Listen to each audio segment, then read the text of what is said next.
गायना नांबाय बनाय फरेस्ट गारियानो मानसिफोर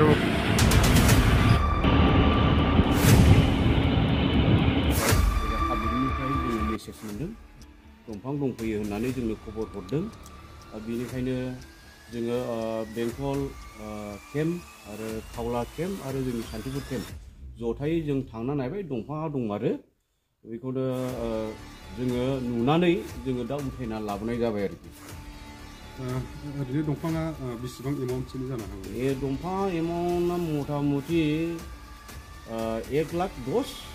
नैबेफोरबायदि जाहैगोन आरोखि दंफांनि एमाउन्टआ टटेल बेसेबां सेफ्टिसिम टटेल सेफ्टि मथा मथि 90 नङाबा 100 जाहैगोन आरोखि बे दंफां सेफ्टिया बबे जायगानिफ्राय मोननो हादों बेखौ गामिखौ होनो जाहैबाय बालाजार मारुपारा मुरापारा बे गामिनिफ्राय मोनबोनाय जादों गोथैबारियाव दंमोन बे बुस्थुआ रायजोफ्रा जोंनो खोन्थाहरनायलाय जोङो थांनानै नायबाय नंमारगौ दङ जोङो दा बेखौ रिकभार खालामनानै लानानै फैनाय जाबाय आरो दा बबेयाव दोनदों दा जोङो सान्तिपुर आउटपस्टआव सान्तिपुर फरेस्ट बिट अफिसाव दोननाय जाबाय आरो माखासे उफ्रा कुइसन जोङो मिथिनो मोनदों जे बे जिथु दंफां रायजोफ्रा नुदोंमोन बेखौ जिथु फुंनि समावनो रायजोफ्रा नुनानै फरेस्ट डिपार्टमेन्टनो आरोखि जनायदोंमोन होनना बुंदों खिन्थु मोनाजासिम समहालागै बे बुस्थुखौ रिकभार खालामनाय जायाखै जाहोना मा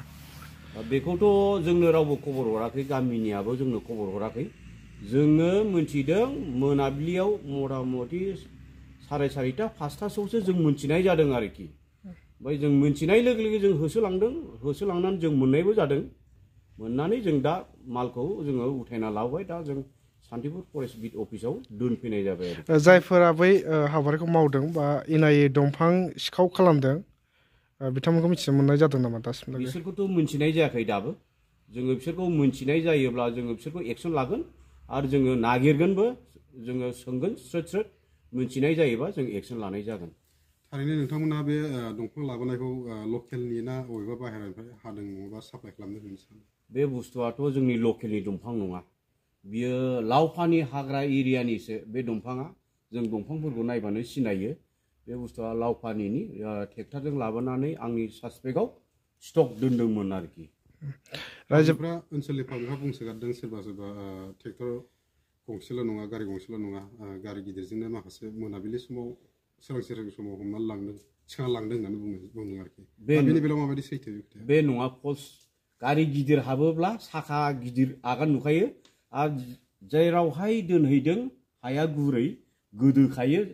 टाटा मबाइलानो जोंना गोदोदोंब्ला बे 10 साखा एलपि गारिजों माल जाबना लांदों होननाया बे फल्स आरोखि नंखाया आरोखि नङा बे नोंथांमोननि जिथु डिपार्टमेन्ट फरेस्ट डिपार्टमेन्ट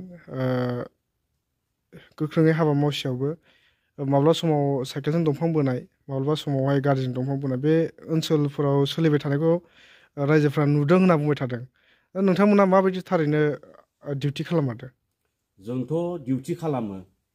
लामाया फारसेल' नङा दा मेसें बोथोर ओरै डिउटि थायोबा ओरै फारसेजों ब्लक थाङो ओरै फारसेजों थायोब्ला ओरै फारसेजों ब्लक थाङो आरोखि जों बेखौ बुंगोन आरोखि जों खिन्थु डिउटिखौ जों स्ट्रं खालामो जों हमगासिनोबो दङ आरोखि दाख्लैबो ट्रेक्टर हमबाय आरो बिनि साननैनि उनाव टाटा मबाइल हमबाय आरो दा रिसेन्टलि दिनै दंफां रिकभार खालामनो मोनबाय आरोखि नाथाय नोंथांमोना हमसेयावबो दे गोबां दा सम माखासे दंफां बोनायखौ नुबाय थानाय जादों मा बुंगोन मथा मथि आंनि नोजोराव दंफां बोनायाव अनेक खम आरोखि गंसे गंनै बारग'लाङो न' दाउट जोंबो बेखौ बुङो आरोखि जोंबो हास्लाबा लामाया 6टा 7टा दं ओरै बेङोब्ला ओरै ब्लक थाङो आरोखि नोंथांमोननि हाबा मावनायनि गेजेरावहाय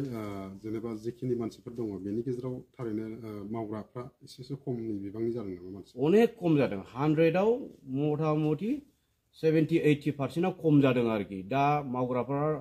दंबावो 20% बायदि दंबावो आरोखि मावग्राफ्रा आवगोलनि बायदि नंला आरोखि दा बिथांमोननि सायाव मा राहा लागोन मा एक्सन लागोन आरो बिथांमोनखौ जुदि हमनो मोनोब्ला नोंथांमोननि डिपार्टमेन्टआ मा साजा होगोन बेखौथ' आयेननि बाबे आयेन हिसाबै बियो पानिशमेन्टखौ मोननांगोन जोंबो स्रोद नागिरगोन बे दंफाङा सोरनि जों बेखौ दहाय बेलासिनिफ्रायनो जोङो सुलुं लागासिनो दं खिन्थु मालिकआ रावबो सिखारनाय जायाखै दाबो नाथाय जिखुनु दा नोंथांमोना जिथुनाखि दंफां जब्द खालामना लाबोदों दैखोना लाबोदों बे दंफाङा दे थांनाय हरावनो दङमोन नाथाय नोंथांमोना खबर मोना